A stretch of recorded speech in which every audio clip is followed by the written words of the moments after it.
If I had to describe my Kei Con experience initially in a few words, stressful, messy, chaotic, expensive, would I go again?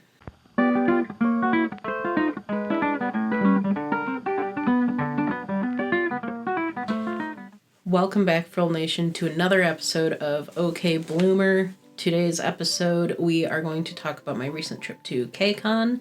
It's a J-Fashion event held in Toronto, Ontario. Unfortunately, this is their last year running due to budget constraints. The event is put on by Ray, who runs Spooky Sparkle Party, one of the more eccentric J-Fashion and Lolita brands. The event has happened since, I want to say 2019. I believe that was their first year. It sort of grew over time. They did obviously take off 2020, 2021, simply because of the pandemic, but they got back to it in 2022, and I was finally able to attend this year. This year, the event took place in the W Toronto, which is a more upscale hotel in the heart of Toronto's downtown. It's a branch of Marriott, one of the most well-known hotels across the world. They also had an after party on Saturday at a barcade called Free Play, which was about a 20-30 minute trip from the hotel. We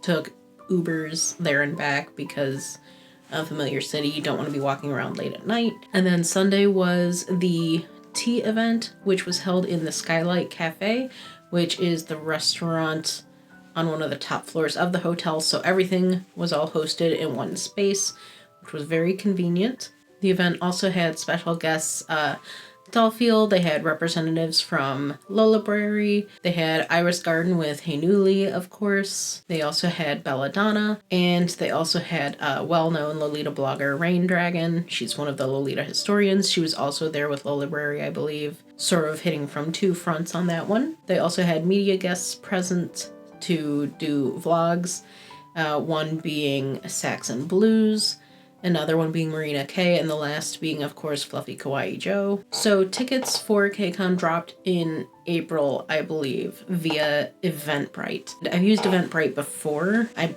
believe Paradiso was through Eventbrite, and I think the Taco Tea tickets were also through Eventbrite, if I remember correctly. It was sort of weird because with most events, like I believe Paradiso, you were able to get a 2-day pass, things like that, all in one, but for some reason for Kei Con, they had to do it as separate tickets per day. Friday was the swap meet. I believe that was like a $15 or $20 ticket. A lot of these prices I may be giving in Canadian because obviously Toronto is in Canada. That would be like $10 to $15 American, I believe.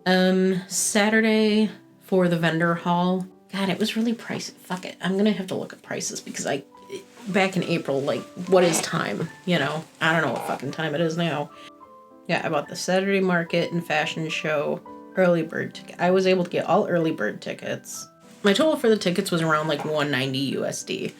So that included the Friday swap meet, which I think was around 10 or 15. That included the Saturday vendor hall, which I think was like 40 or 50. Bitch, do the math.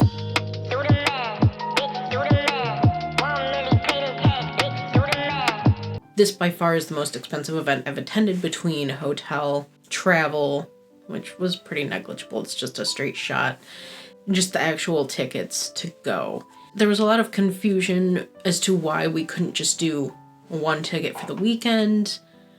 And I'm not sure if it was just they had tried that in the past and it ended up with there were too many variables. I don't know. For some reason, they just decided, you know what, just buy the tickets you want for the days you want to come. We're not going to do a lump ticket.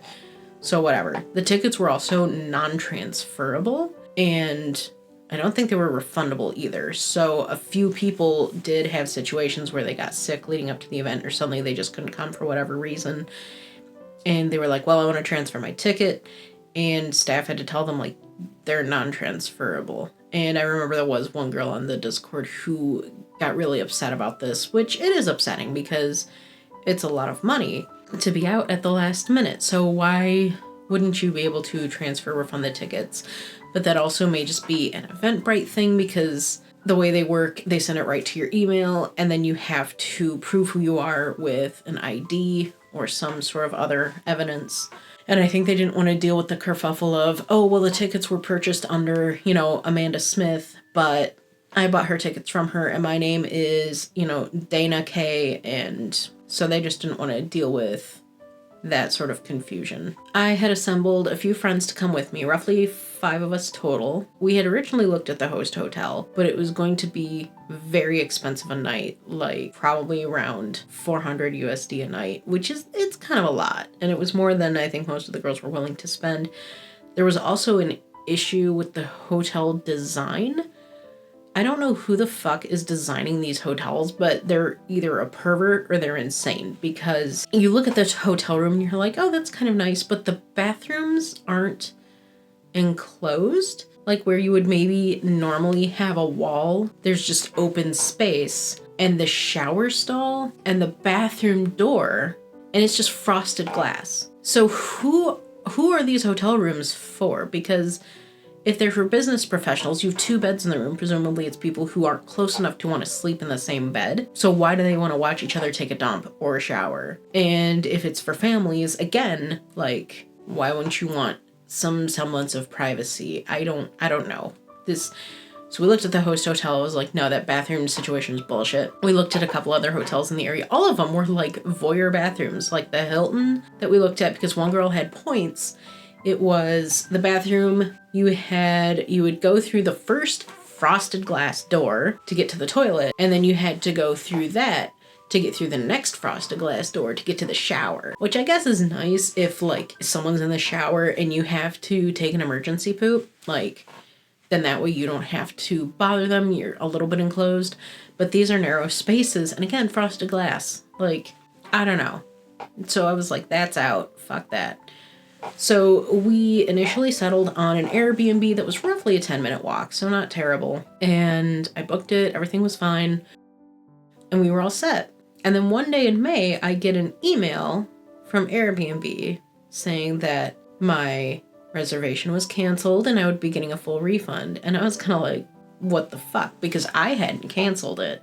So I reached out to the Airbnb host. I was like, what the fuck? They were also like, Airbnb themselves had canceled it. The host didn't cancel it. I didn't cancel it. The actual company had canceled it. And I badgered them like, why? And they were like, oh, it's a security concern. And I was like, okay, am I going to get sex trafficked if I book this Airbnb? So I got a little nervous at that point. I had looked up the location once I had booked it and kind of checked out the area, and I was like, I don't think I'm going to get sex trafficked. And the host had also they'd had a bunch of reviews that were positive, like recent ones. So I was like, that's a lot of work to do. So I was like, okay. So I rebooked the Airbnb at a slight upcharge, of course, because they were like, oh, it's fine. Once it gets settled, just rebook with us. So of course it cost a little more, because why the fuck wouldn't it? And I said, okay, we're cool.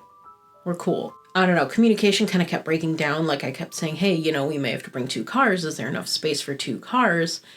And they said, well, it might be a $10 fee. And I was like, okay, that's fine, whatever, for a guest pass. And then it was, no, we'll have 2 spots. I was like, do I need a guest pass or not? They were like, there will definitely be a spot for you. And it was just like, I couldn't get like a clear answer on whether or not I needed a separate pass. I don't know. We were all set. There's 5 of us going. A few girls from the comm, Natasha or Tasha Be Spooky, if you follow her on TikTok or Instagram. My friend Rachel, who you may remember, she's been in a video or 2 of mine. Emily, who's also from our comm, was coming, which I hadn't hung out with her a lot. I mostly hung out with her at meets, didn't really do anything big like this. So that was the first time. And then my friend Elaine, who is actually the dungeon master for our Dungeons and Dragons campaign, but she was kind of into alternative fashion. She's into like sewing and making her own pieces. So I had said to her, I was like, hey, do you want to come? And she was like, oh yeah, that'd be really fun. So I was like, yeah, it'll be fun. It'll be a girls' weekend. And she's also an Ontario native. So she actually was born and raised in Canada. So I was like, yeah, you can show us all the good spots, all the cool places to go. And she was like, okay, well, calm down. And I was like, all right. But we figured, yeah, it would be a fun little girls' weekend. We all got our tickets. Everything was settled. And then Wednesday, 2 days before the event, I get a fucking email from Airbnb. This fucking website. And a reservation had been canceled again, but this time by the host, because apparently there was a leak and the building was flooded. So our space was not usable anymore.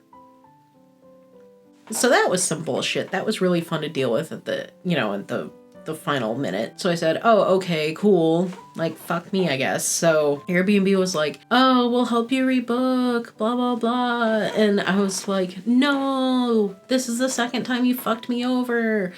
And I've used them quite a bit in the past for other trips. And so I was fine with it. But, like, canceling twice, one for, reasons that I still don't understand. And now this, which is a legitimate cancellation, but I was just like, no, you know what? This is cursed. I'm sick of Airbnb. I'm sick of this mess. I'm just going to book through a hotel, through the hotel's actual website. So Airbnb was kind of cool about it because when you have these issues, I get that it's stressful and you're panicking and you're worried, but it doesn't help anyone to flip out at the person trying to help you.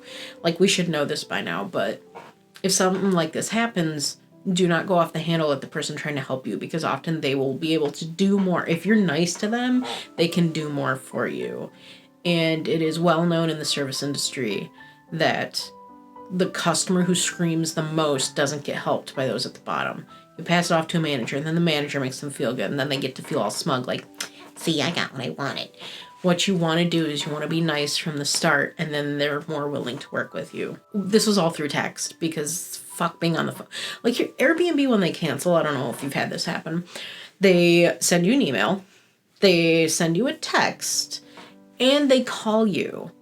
So I was driving, by the way, when all this shit went down. Email, I didn't look at it because I do my best not to look at my phone when I'm driving. The text, I don't get SMS messages very often, so I was like, oh, that's weird. Like, my text notification went off, and I was like, huh, that's weird. I don't get a lot of texts.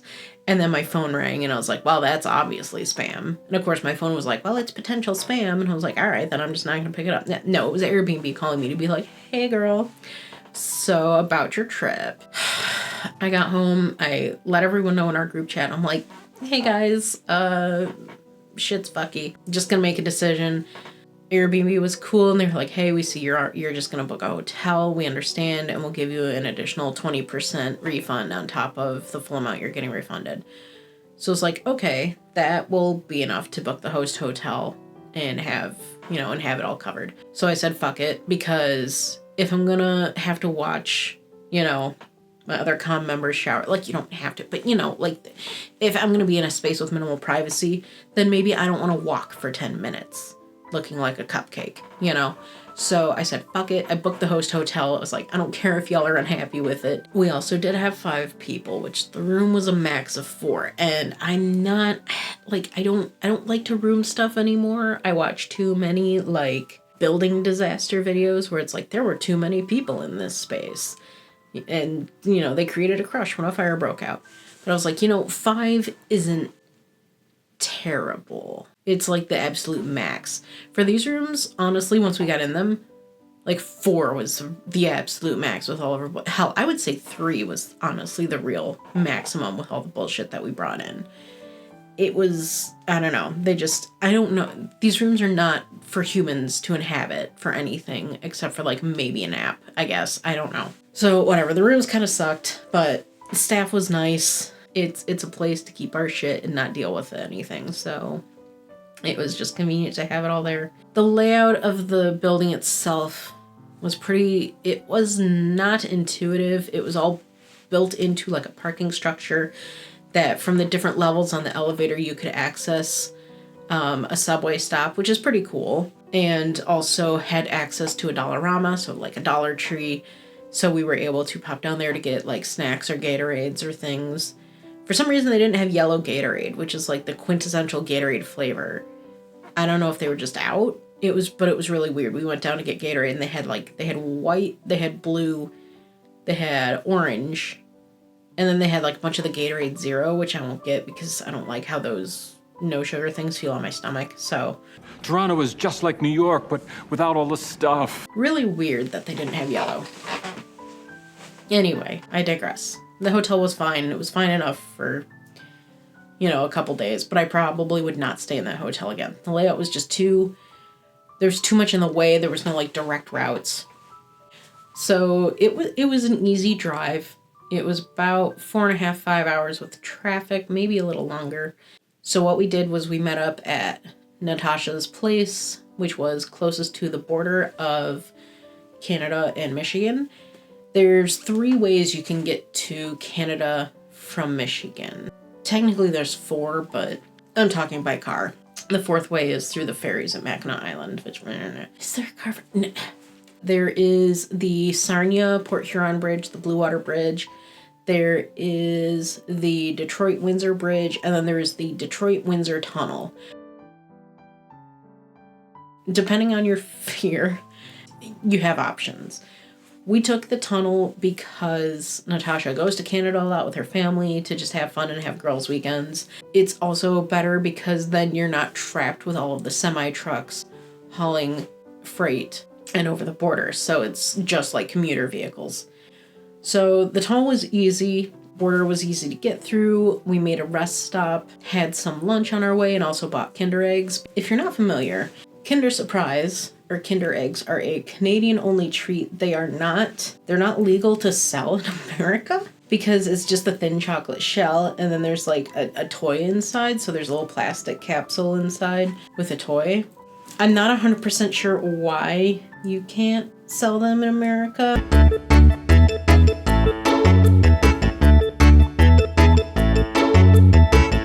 Anyway, I have a lot of fond memories of my dad going across the border and buying a bunch of these at like a duty-free or convenience store or whatever and bringing them home for me because he worked close to Detroit at the time. So that was one of my goals for the weekend, was to buy Kinder Eggs.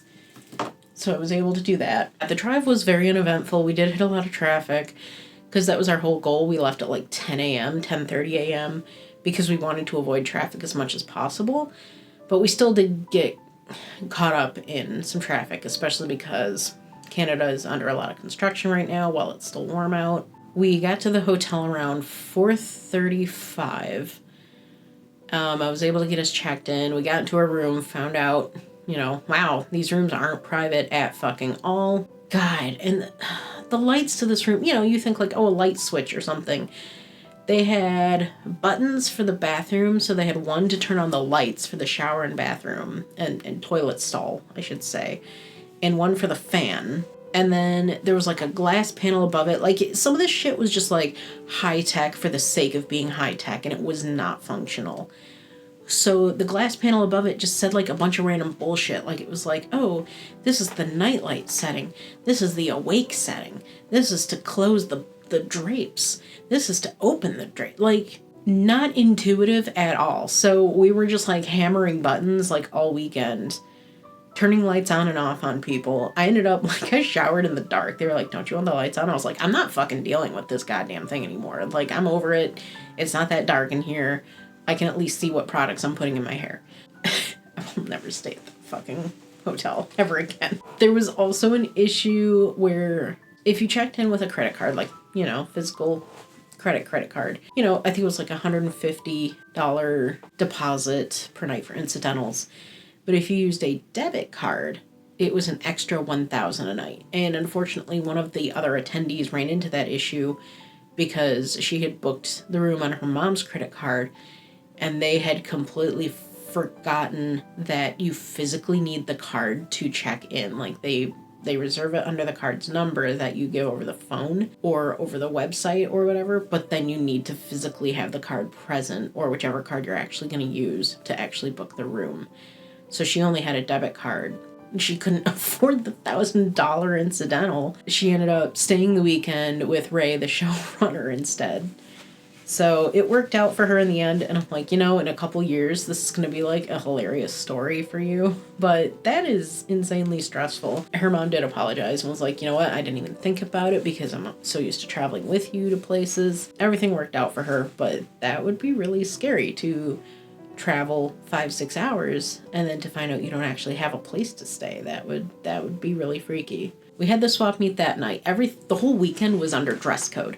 So you had to be wearing Lolita Menhera gothic, some sort of general J fashion. My friend Elaine, she doesn't own any Lolita, so I lent her some pieces, and I was like, we'll be going to the swap meet in the vendor hall. We'll definitely find you some nice things there. So we went to the swap meet. What I had done was I had posted a picture of some things that I was selling on the Kei Con Discord, which I highly recommend joining if you have any interest in going in future years. And I said, hey, does anyone want shoes? These are the sizes I have. These are what I have available. And quite a few people were like, yeah, we will take the shoes. We don't care. Shoes are so expensive to ship just because of their weight and their bulk. And shipping from US to Canada, it may as well be overseas because, again, it can get so expensive. I figured that this was the easiest way to get rid of some things is just take them directly to the source. And I had like a lot of shoes for sale, but I only packed the ones that people said they were interested in, specifically because I didn't want to have to haul a ton of shoes. I had to take an extra suitcase just for the shoes that were promised. I was able to actually sell all of them though, which felt pretty good. So I was able to get rid of all the shoes I brought. There was a lot of good stuff at the swap meet. I bought a headdress that matched my mint Rosalie Meta JSK perfectly, which I had brought to wear on Sunday for the tea. I got some fabric. I had a girl who came from California. She's found a source for a similar, if not the exact fabric that brands use for their solid pieces, the 100% fine line twill good shit. So she brought some of that for me to use.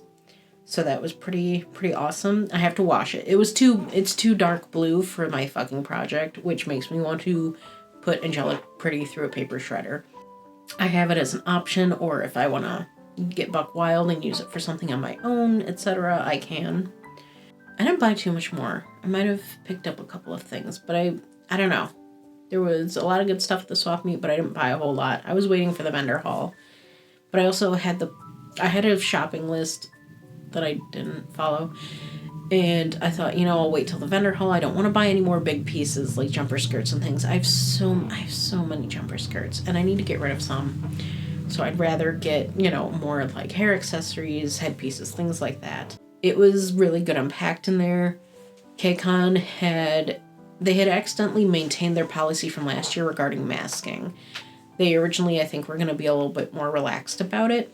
But instead they were like, no, wear a mask at all time unless actively eating or drinking. So we did have to wear masks, which was fine. After the swap meet at the end, we said, screw it. And we went to dinner. We found a sushi place called Kuro Sushi. And I had a dynamite roll and some unagi and some takoyaki. It was very good. And I had a Sapporo beer, which I've never had Sapporo before. I'm kind of picky about beers, but it was hot that day. I was sweaty. I was tired. I'd been in a car for 6 hours. Had to deal with a shit show of a hotel room. So I was like, you know what? I'm having a beer tonight. So it was a fast end to the night, but it was good. It was chill. We got back to the room and we went to bed, and we had to wake up on Saturday bright and early. I think we got up at like 7 a.m. on Saturday. The event started at 10. I think they actually did have one panel that started at 9. And my look for Saturday was based on Megan from the horror movie, but it was sort of a what if Wednesday Addams had owned Megan. Mostly because I didn't want to have to make an entire new outfit just for this one look. So I wore my black Adenophora OP, all in velvet. This is beautiful. What is that, velvet? A black velvet striped shirt I'd made underneath. I got a Putumayo bow for my neck. I wore some bodyline platforms and some sheer socks. Despite the fact that we're going into fall and winter, it was almost 80 out every fucking day. So I was dying. I was sweating in all of that velvet. It was terrible. We had been joking the second you cross the border into Canada, it's just a blizzard, so it should be fine. And no, it was not fine. I was dying. It was just so hot and sweaty. But the vendor hall was great.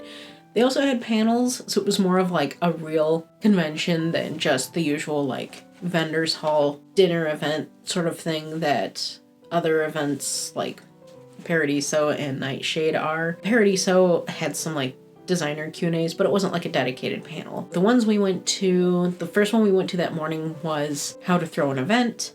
So it was hosted by Ray, the showrunner, and she kind of talked about going from an easy small meetup, hey, let's go get bubble tea and walk around downtown to hosting a large-scale convention and sort of the logistics. It was only an hour long. I feel like we could have gone a little longer and talked more in depth. But the takeaways are always, have a good team that can back you up on things.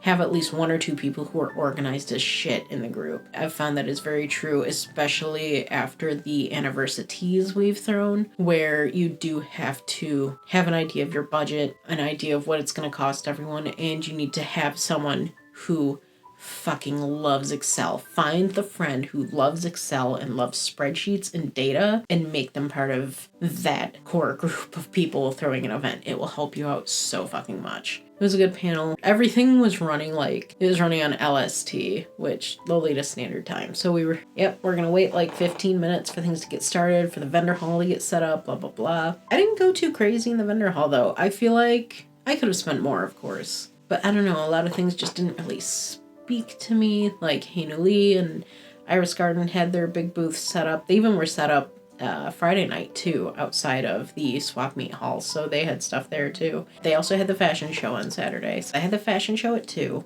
So yeah, vendors hall open at like 10:15, and then closed again at 2 for the fashion show or Spooky Sparkle Party. Dolphil, Hinuli, of course. Belladonna was there. Good old Belladonna, love them. They're at everything, man. They're great.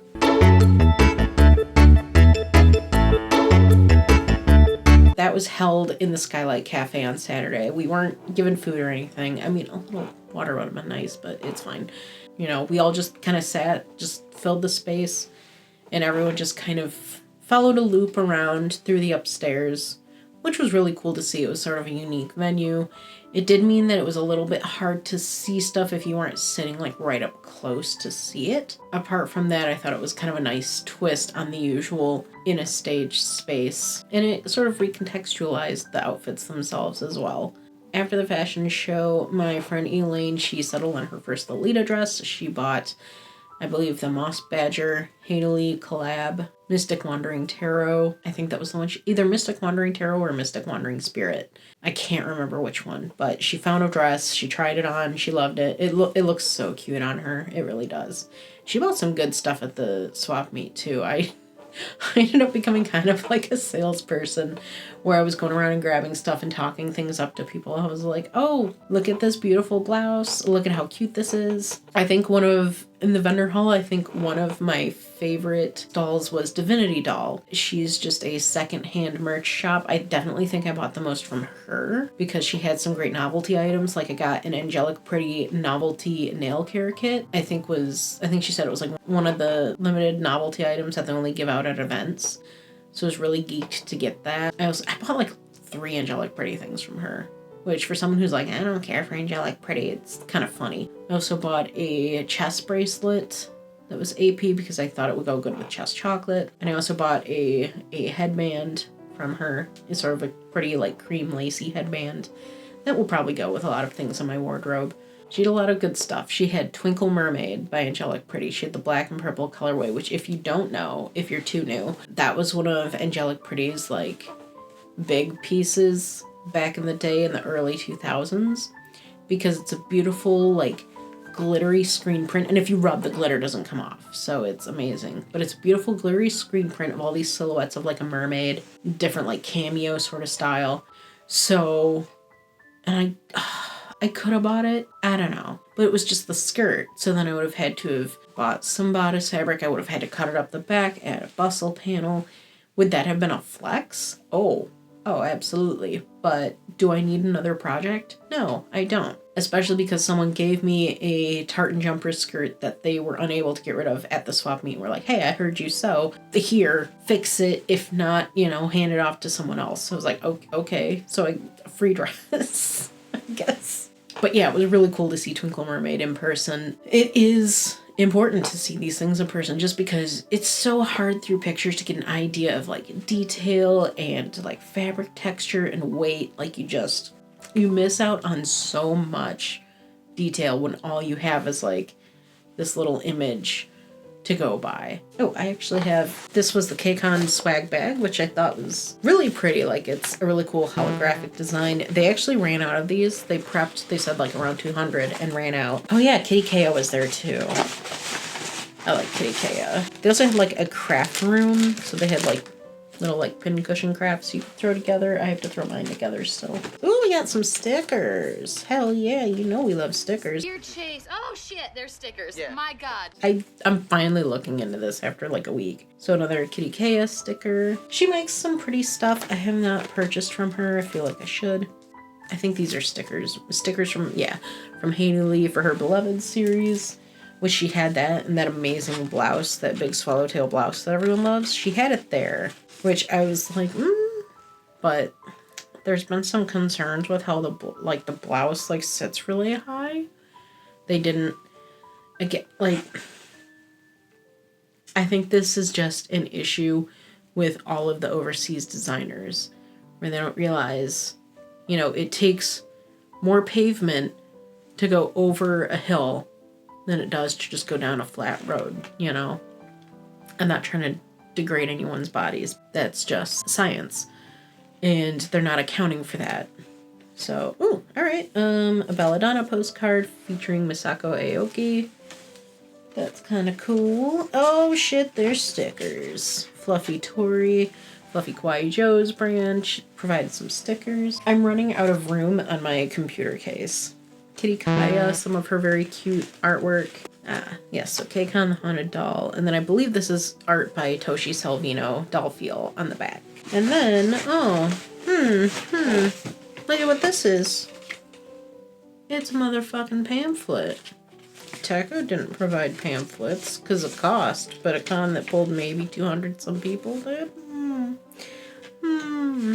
What they might have done, and honestly what I probably would have done, would have been to just buy a cheap printer and just print these all myself and then assemble them. And that may just be what they did because they're just stapled. They had remote vendors as well as in-person vendors. So they had a lot of people who were actually there. They had a lot of people. Wow. So I'm like, should I have looked at this sooner? Yeah, probably. Did I? Nah. Yeah, they did have remote vendors. So that means instead of, you know, having all the people there, they just shipped in a box of goods, pre-priced, ready to go, labeled with each brand, and then sold from there. Which is a pretty great way to do it, especially if you have conflicting schedules with all of the events you're trying to vend at. But yeah, so they actually had little paper pamphlets, especially because as non-Canadian residents, depending on your phone plan, you may not have cell service. So luckily, because I had Verizon, we were preset with international cell service. I think it's like $5 per day that you have to use it. It was very negligible, so it was one of those, oh, that's easy enough. So I was able to have cell service. However, two of the other people in our group did not have cell service, or they had to just kind of leech off Wi-Fi, or Elaine was able to set up a hotspot on her phone because she does have a Canada-based phone. So she was able to set up a hotspot that we could leech off of for service if need be. And that's one of the things that I think we forget about international travel to Canada. Yeah, their speed limits are set in kilometers, so you gotta remember that and not get too excited when you see 100 on the speed limit sign. I think it just doesn't register that it's a completely different country with different rules, different customs. Not that different, but different enough. Like all those little weird things that you have to kind of stop and consider. Why is everything a little different here? I hate it! So if you plan to go to Canada at any time, for any reason, make sure to double check that you have a cell phone plan that will allow you to actually still get cell service while you're in Canada. Like, it would still let you call 911 or whatever if there was an emergency, but general, like, texts and things, no, you weren't getting them. We went after the fashion show and got lunch, and we didn't want to walk too far, so we just went basically just down the street and around the corner. That was nice. A lot of things, for the most part, were, like, right there near us, so we just had to, like, take a few quick steps, go around a corner to find somewhere to eat. We went to a place called Jack Astor's because my other goal for the weekend, besides Kinder Eggs, was to have authentic Canadian poutine. Why, I don't know, but... And this place said, oh yeah, we have poutine. Well, they didn't have it as like its own meal. It was a side that you could turn into poutine, which is fine. It counts. So we got our lunch there, pretty late lunch, because we went after the fashion show, so it was around 3:30. We were hanging out, eating outside, and a guy spots us as he's leaving the restaurant. He just goes, oh my God! Like, he flipped, and we were like, oh, yay, human interaction. Love that for us.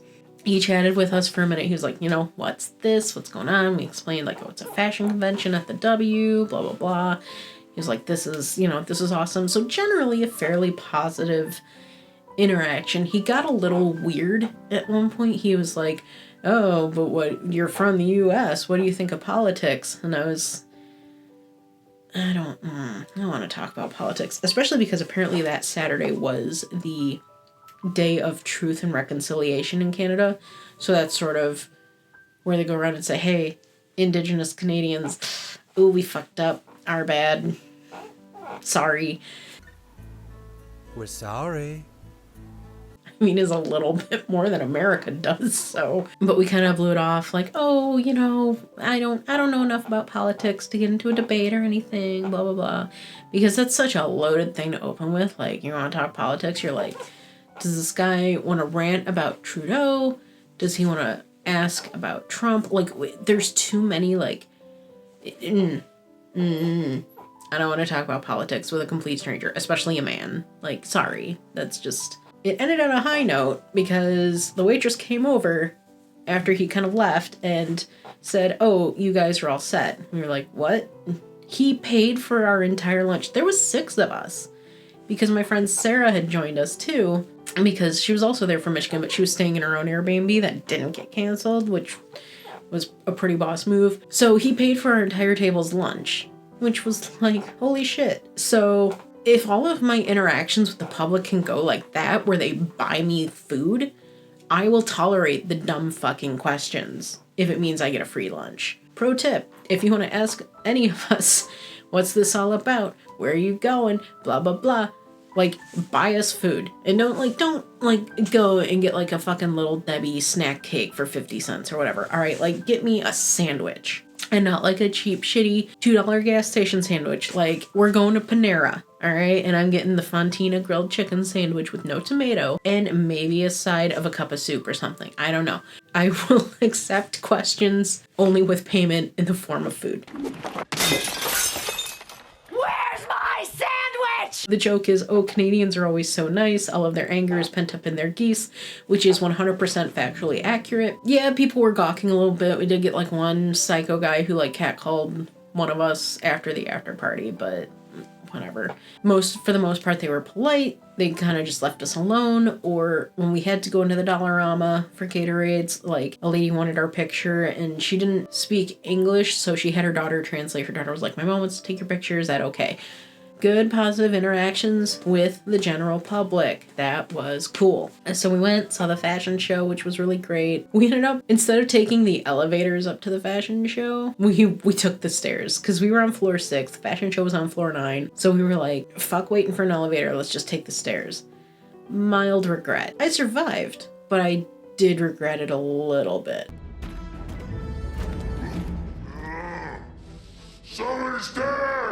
So we got through the rest of the day. Elaine bought her dress. We bought a few other little knickknacks and things. I could have got that girl to spend so much money. But she was smart. She was kind of like, And I was like, all right. You know, just wanted her to have like some nice things. So she got a good variety. She was even able to find a petticoat. So it was perfect. I was able to help steer her away from the buy all the jumper skirts right now and into the, hey, let's get you some basics. Let's get you a blouse. So now she has a few little options. That evening was the after party. So that was at Free Play, the barcade, and it was a $10 cover because that's what Free Play charges. But then it's literally like you can play the games unlimited. It was a very like cramped, narrow space, but they did have some food and they had like a bunch of cocktails. Like they had alcoholic slushies. So of course I had to get one, a Princess Peach slushie with peach schnapps and vodka. Very good. It had 2 levels to it. And they kind of had a bar on both levels, but the bottom was like more of the traditional like well bar where you go and you're like, get me a rum and coke. Whereas the top was more of like just cans. So it was just like, oh, get me a Four Loko or whatever the kids drink, as opposed to actual, like, mixes and things, which is fine. They had a huge variety of games. They had House of the Dead and they had Street Fighter 2, which I'm not sure what the laws are in Canada, but in the US, for anything calling itself an arcade legally, they have to have one of 3 machines, and that is Street Fighter 2, Mortal Kombat, or House of the Dead. They also had a DDR machine. I did not play any DDR. I wasn't feeling it. Yeah, it was kind of expensive drinks, but again, like, they were slushies. So, and slushies slushy machines take up a lot of space. They're expensive to run. I don't know, I'm not that big of a drinker anymore. You got a stamp. Okay, it did wash off. I would hope so after a week. You got a stamp on your arm once you paid to get in.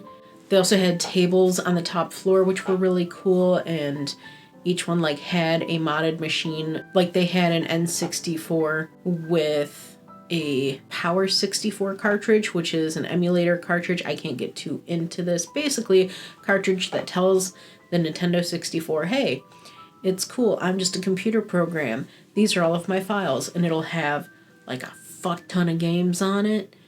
And next to it was a GameCube, a Nintendo GameCube with a similar setup. So they had 2 tables, one with N64, one with GameCube.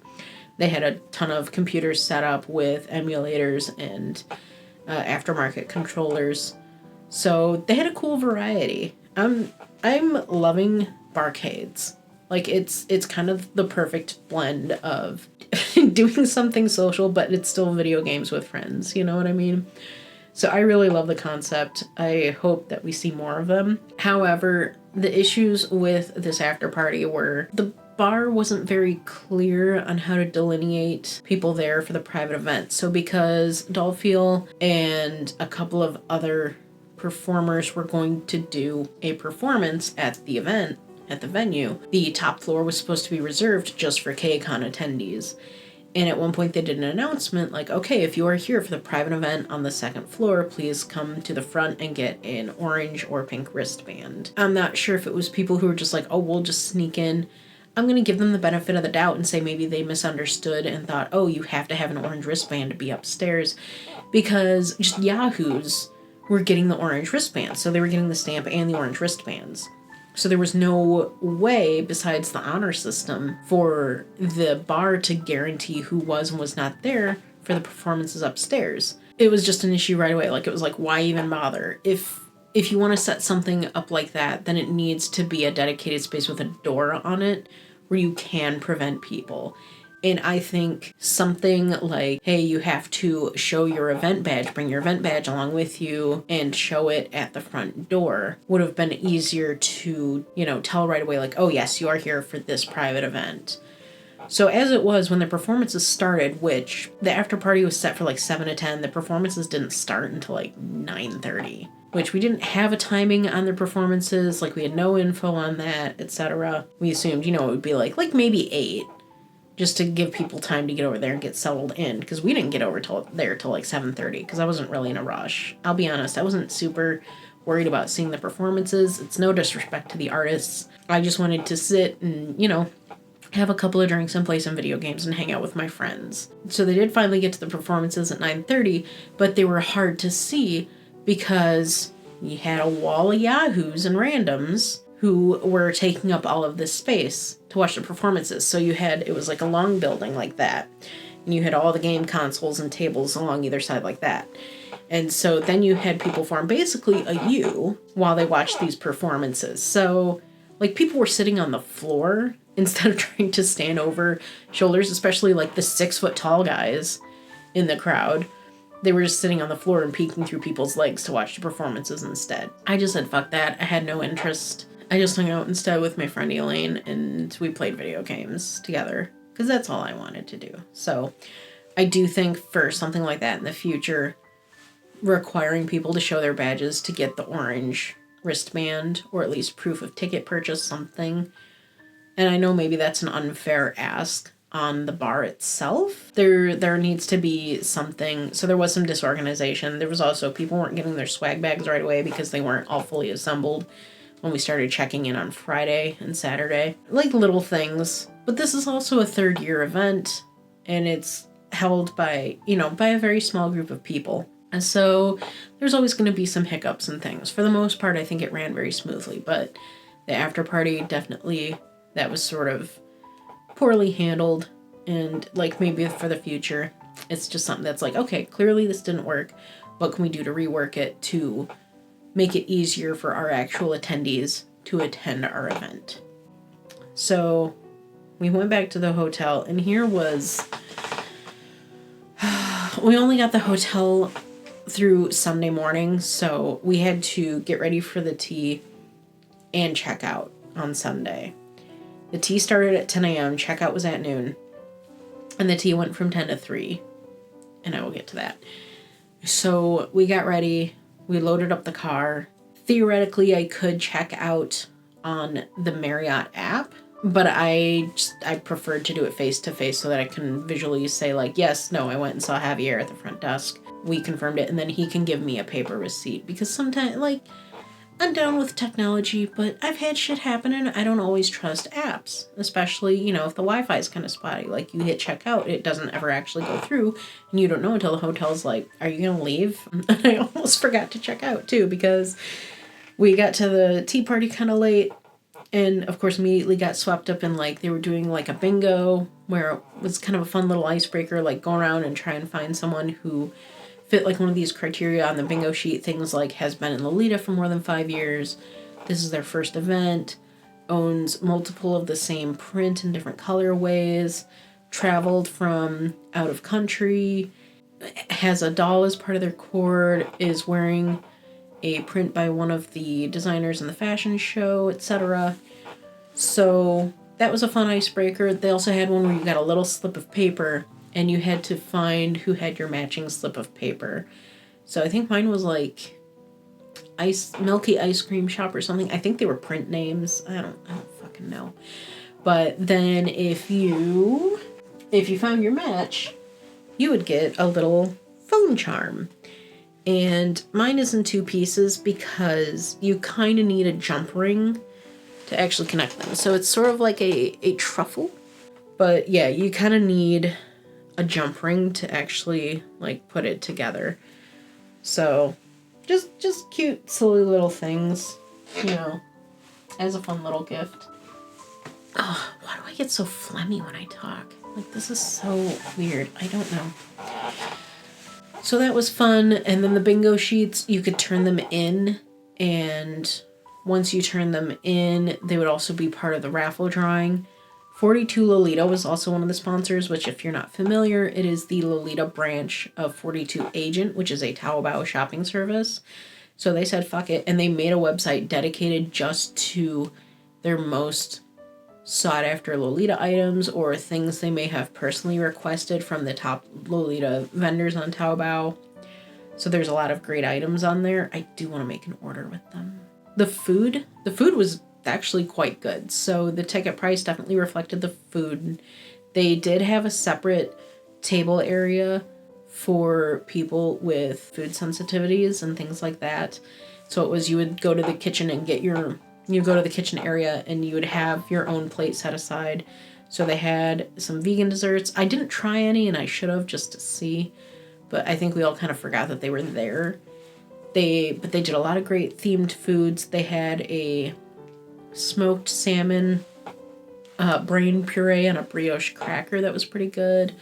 They had this polenta. Oh, this fucking polenta was so... If you've never had polenta, I call it like fancy grits. Because it is. Get off my nut.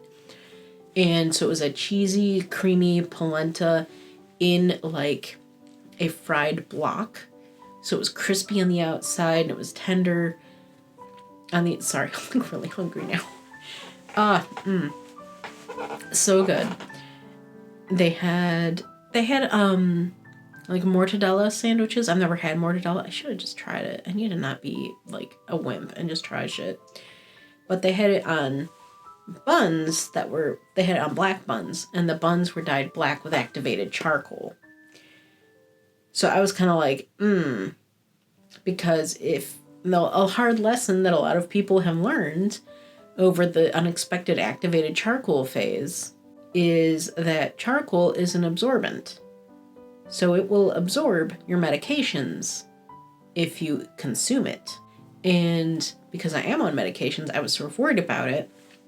So we ended up looking it up, and Ray overheard myself and my friend Sarah talking about it.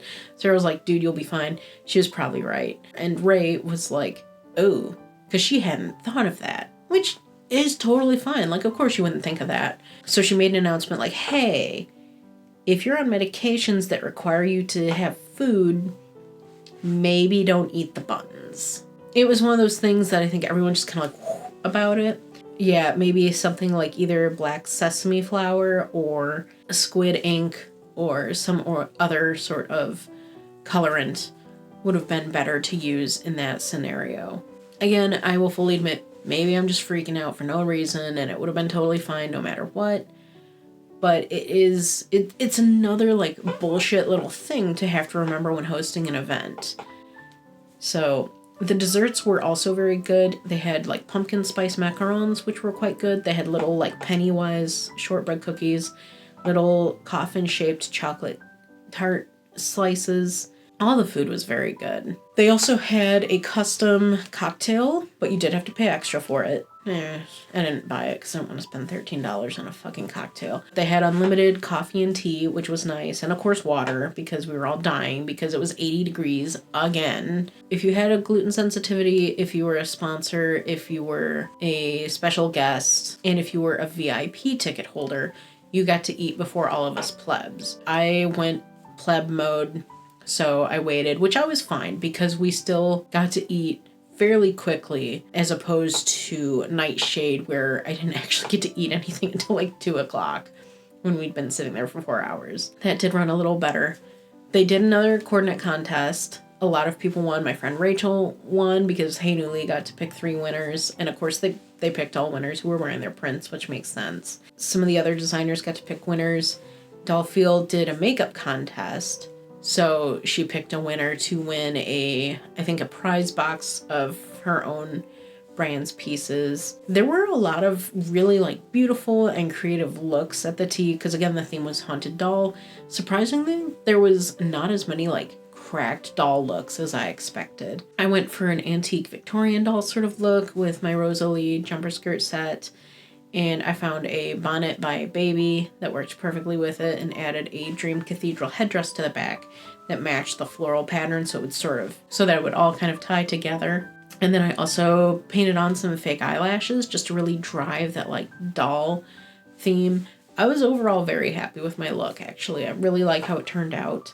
42 Lolita had donated so many freaking prizes for the raffle that we went over by 30 minutes. So the tea didn't even end until like after 3:30 just because of how many freaking prizes they had to give out. And it was great because this one girl who was completely new, you could buy extra raffle tickets and they must have been a good price because she went in and she bought like 10 extra raffle tickets. So she was constantly getting pulled up. Like it was hilarious, but she got a lot of great stuff. Like they were giving out tights, they were giving out petticoats. My friend Elaine actually won a pair of tights, so I was super happy for her. Like cardigans, blouses, skirts. Hey Newly did one where they would draw a random name and then you could pick a dress off of their rack. I love Hey Newly. I think she does some beautiful designs, but none of them really speak to me.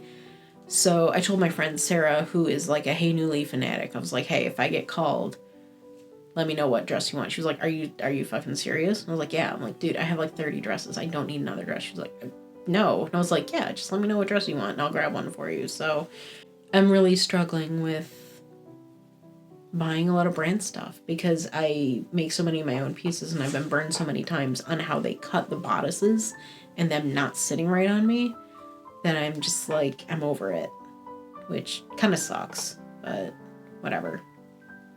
So the tea was great. Yeah, really good food. Once everyone got to at least get up and get one plate, then we were allowed to kind of go back and grab what we wanted. We were allowed to take to-go boxes and grab a bunch of stuff. And I should have grabbed it. They had polenta and they had these mushroom and cheese spread ladyfingers. Like literally these tiny little brioche finger looking things. Those were good too, and I should have just grabbed a bunch of those. I should have just grabbed a ton of that stuff. They had scones with a vanilla bean and curd and a berry jam on one side that was a lot of great foods. I didn't get to look a lot at what they had for vegan options. Everything was labeled. They did have little signs next to everything, and they had labeled them in the corner like GF, gluten-free, NF, nut-free. Vegan food was kept completely separate from vegetarian. Vegetarian food was labeled with a V, or I think maybe like VEG, so that you at least had an idea instead of sitting there like, okay, well, is it vegetarian or vegan? We were big brain because we had a 5-hour drive back, right? And I had gone ahead and set aside travel clothes for the way back. So literally I had like a shirt and pants and some socks and shoes like set aside in a tote bag in the back of the car. And so after we got all done, we hung out in like, there was a courtyard area in the middle of the hotel where we hung out and took a bunch of pictures as well. Elaine brought a good camera, so she was taking a lot of pictures of us, which was really fun, and we hung out for a while. And it was nice and cool in there because the buildings around it were so tall that it didn't get a lot of sunlight, which helped immensely because we were sweating. And once we got all set there, then we literally like went and grabbed our change of clothes and came back into the hotel and went to one of the like publicly available bathrooms and just changed like right there. Because it was just, you know, you got to make the trip home easy. So that helped a lot. Natasha drove us home. I drove us halfway on the way out just because she hadn't gotten a lot of sleep the night before. And so I took over for a few hours just so she could rest. But she was able to take us all the way home, which I'm so grateful for. Got us across the border safely. The fucking border guard. All right, this fucking guy. Like, one, do not fuck with the border patrol. Okay, just don't do it. Don't fuck with them. So we had to wait forever. And he finally, like, waves us up to grill us, you know, and we're handing over our enhanced licenses and passport. Enhanced licenses are a Michigan-only thing. It's kind of like a baby passport that gets you into Canada and Mexico if you're driving. But just if you're driving. And he's like, well, how do you all know each other? And it's like, oh, well, we're all friends.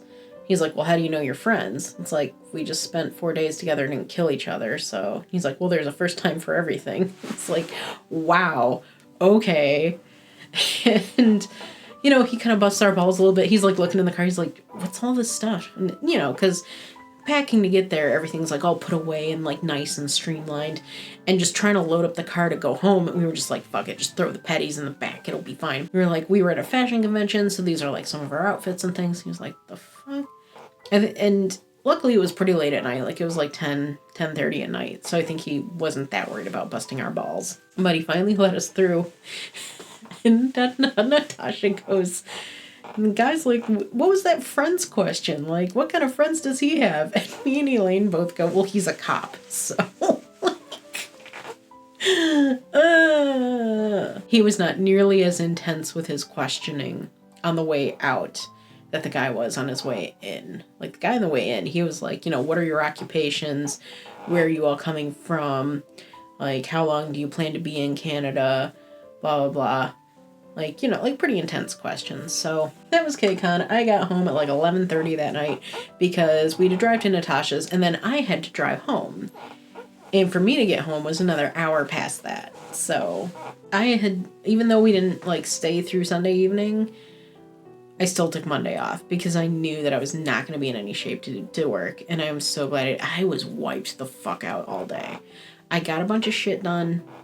Got everything unpacked, got all my laundry done, but I was just like dragging. It did turn out after the fact that 3 people were confirmed positive for COVID. I have taken a couple of tests since then, came up negative every time, haven't had really any symptoms that couldn't be attributed to just, you know, not sleeping well or having the weather suddenly change from 85 to 60 degrees in a day. So I think I've made it through okay. And really 3 people out of 200 is pretty fucking good, I think. So, what do I think were the good things about the event? Definitely the food at the tea. Ugh, that polenta. I'm still talking about it, y'all. It's been a fucking week. So the food at the tea, very good. Accessibility in general was pretty good. Everything was just all in one area. Just really a nice small area, decent vendor hall. Just kind of typical small hotel rooms. The mask and vaccination policy. Mask policy, stay masked at all times unless actively eating or drinking while at the event. The vaccination policy did get a little dodgy because initially they were like, have the most recent boosters. Well, they just started clearing the boosters in the US and Canada. And so some people were able to get them. But others were, I was like, how do I prove my vaccination status? Because in Ontario, they use a dedicated app that people can look at. Where in America, we're still using these fucking paper cards. And I'm like, so I have a physical card and I have the Clear app, which has that info. I was like, what are you willing to accept? And Ray was kind of like, because, it's not something you think about. So in the end, they were fine with physical cards if you wanted to bring them, which I did bring mine. They were fine with whatever virtual app you had. So I was able to use the Clear app. I just used that instead of pulling my card out. And then they decided, okay, as long as you've had a vaccine within the last 12 months, you're okay. Because it was just way too close to the event. And anyone getting a booster, it would have been so close that the booster wouldn't have been fully active. Because it takes a solid 2 weeks for your immune system to complete its training, if you will. So there was no point in rushing out to get a booster when it wouldn't have even been effective. So as long as you had one within the last year, had COVID within the last few months, and had recovered, then you were okay. And if you've had COVID in the last couple of months, you can't go get a booster because you're considered, like it's a waste. Like your body knows what to do. All right. It learned the hard way. It learned on the immunity street of hard knocks. It was very convenient to get everywhere. And it was small scale. It was around 200-ish people, which I think was nice. Yeah. Everything being right there was super nice. Like a Tim Hortons on every corner, which of course there's a Tim Hortons on every fucking corner because it's Canada. Everything was very much in walking distance. There were some really cool places. It's my one regret with these weekend trips is I wish I was able to take an extra day or two to see more of the area I'm in. There's a textile museum in Canada that I would have, in Toronto, we were close to it, that I would have loved to have seen and gone and taken a trip. But we had so much going on that I couldn't find an opportunity to get over there. On the way back, there was also a Koreatown that was recommended to us by some other people who had traveled from Michigan. And they were like, we're going to stop there if you guys want to stop with us. I was too tired by that point. I was like, I kind of want to just get home. I want to get unpacked. I want to sleep in my own bed. Yeah, I feel bad about it. I would have liked to have done it. But at the same time, I was just like, I need to be home, So that is the one downside to these little weekend jaunts is you don't really get a lot of time to see anything except the event you attend.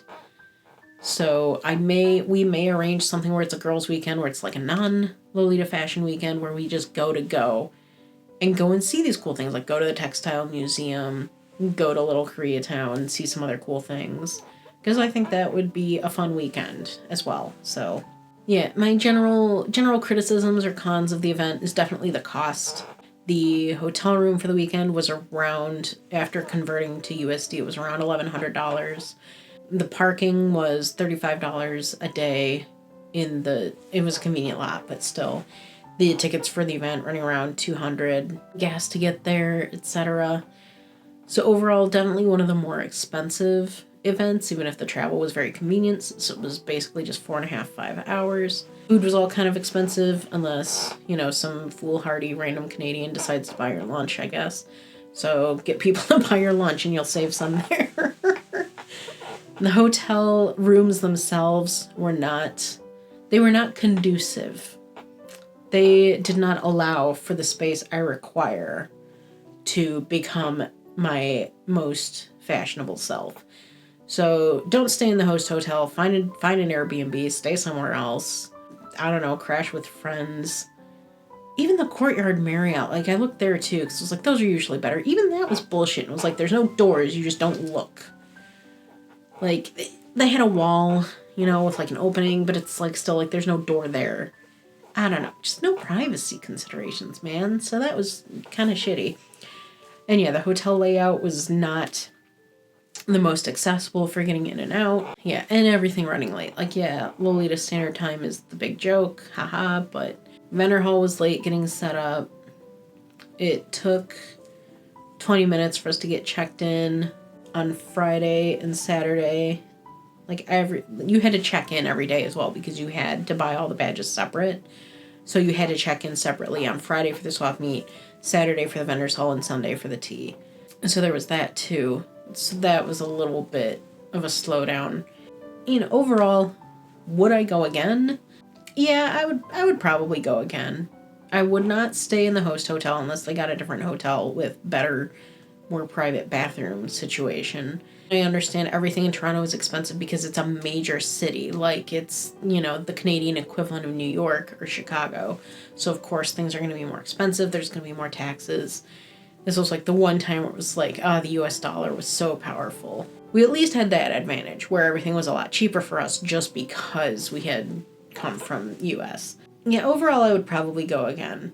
I know they're not going to be holding Kei Con for at least a few years, simply due to financial constraints. I don't know how it works in Canada. In America, and I think I talked about this briefly in the Techo video, you register as a 501(c), so you're a nonprofit business. So that gets you a lot of breaks in regards to taxes and things like that. As long as you can say, we are not making a profit off this, anything we earn in putting on an event goes right back into the event itself. And I think that's part of why Techo is able to be so successful. I'm not sure if they also get cultural enrichments through the city. I don't know. So I'd kind of asked about that. She was like, yeah, they kind of don't really allow you to do that. Like, if you're a business that loses money on stuff every year, they kind of eventually they go, what are you doing? The after party, it was cool, but I think if you want to do an after party with dedicated performances like that and more privacy, then it needs to be a different location or have better rules for setting up the privacy of the event. And you need to have staff who will stand at the stairs on either floor and say, hey, the stairs were really narrow, so I don't know how you could do that.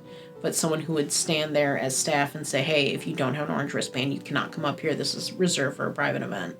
So there did need to be a little bit more in that regard to preserve the privacy of that event. I don't know. I would probably consider going again overall, simply because, yeah, not that long of a drive. Yeah, it's a little pricey, but we hung out with friends, so that helped a lot. And the strength of the US dollar against Canadian currency, that also helped some too with easing the burden. I think for the weekend in Canadian currency, the hotel was more like $1,400, which is, yeah, for Friday and Saturday, $700 a night. That's insane. Come on, let's be real. That's nuts. That is with taxes and everything, but it's a lot. Which is why we picked a fucking Airbnb, because it was cheaper. Whatever. God. Did you go to Kei Con? Have you heard about Kei Con, wanted to go, and then were unable to make it for whatever reason? Do you want to go next year? Well, too bad, because there isn't going to be one. I had a good time. It was kind of stressful at points, especially with the fucking Airbnb getting canceled, but that had nothing to do with the event itself. It was entirely on the Airbnb. It was just one more fun thing to add fuel to the fire. So as long as I have friends to go with to things, then I'm usually cool with going to a lot of them. Unfortunately, though, I'm really traveled out at this point. I had really wanted to go to Nightshade and Ursa Major. Ursa Major is the one in California that's really starting to blow up as a convention, as opposed to just a pop-up shop like it has been. I cannot muster the will to do it this year, I don't think. So, and frankly, my wallet needs a rest. I also have to start buying Christmas gifts and shit. God. Ugh. Yeah, overall, I had a good time. And that is, again, because of the company that I was able to attend this event with. That always helps a lot. Did you attend Kei Con? Would you attend Kei Con in the future if you could? Did you have to get the specialty menu? Was it acceptable or was it kind of bullshit? Because I do not know. I look forward to your comments, your thoughts. I thank everyone who was able to put on this event. I know it is a massive undertaking to host something like this and to arrange all of the moving parts of a major event So the fact that there are so many now is really awesome. Overall, I did have a good time. Would probably go again, maybe, probably, depending on what it is and what else I have going on. If you had a good time, if you didn't have a good time, did you stay at the W Hotel? Do you know what I'm talking about when I say there was no fucking privacy and it was designed for voyeurs or some shit? Like, there was no mini fridge. There was a mini bar, like, but it was bullshit. Bruh, okay, no, I'm sorry. I'm not done ranting about this fucking hotel room. The ice room, you had to have a key to get in. You had to have a key to get in the elevator to get up to your floor, which is normal. Like, we have hotels like that. You had to have a key to get into your room, obviously. And then you had to have a key to get into the fucking ice room if you wanted to get ice for your, like... So, I don't know. I was kind of like, the fuck? Again, like security things, I kind of get it. Thank you so much for watching. I hope you have a great rest of your day, great rest of your evening, whatever you're up to. If you have any thoughts, questions, comments, leave them down below. If you like the video, please like and subscribe. And eventually I might make another one about something else. So have a great rest of your day and take care.